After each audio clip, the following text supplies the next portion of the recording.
Two teenagers are finding themselves on the other side of a gun after police say they attempted to rob a woman in North St. Louis. Police say the teens were part of a group that approached the woman in her car in the Fairground Park area with a gun last night. But before they could rob her, someone fired shots at them and two of them were hit. 5 on your side's Chris Davis joins us live from St. Louis Police Headquarters. Chris?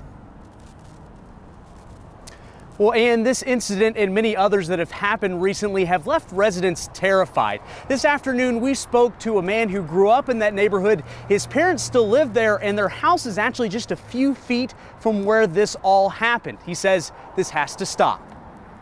We played, we loved one another, and we cared for one another.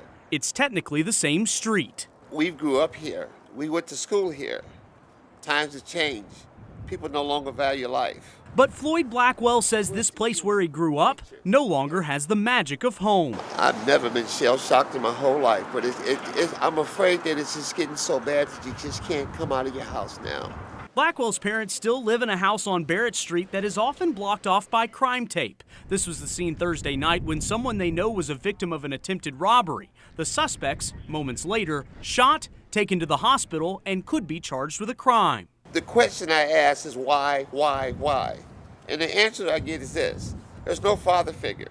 There's poor education. There's no economic development, no jobs. And it's getting worse. According to St. Louis police, there were 3 homicides and 3 robberies in the neighborhood in the month of December alone. November, no homicides, but 4 armed robberies. Despite that, Blackwell still has hope.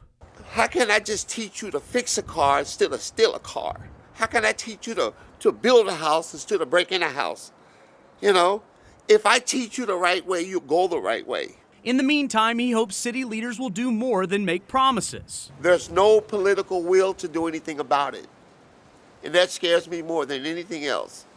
When you tell me there's no political will, that frightens me. Because even though it's technically the same street, his family's sense of safety is weakened with every passing bullet. I know people are shaken up right now. They're stressed, you know, this is traumatic. Now, as for those teenagers, there's no word yet of the 2 that were hospitalized, what condition they are in.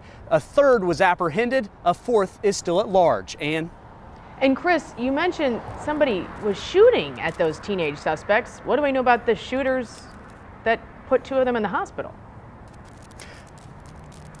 We don't have any word on whether they've apprehended that individual either. And even if they do, there's no word if that individual would actually face charges. We're live at police headquarters tonight. Chris Davis, 5 on your side. Chris, thank you.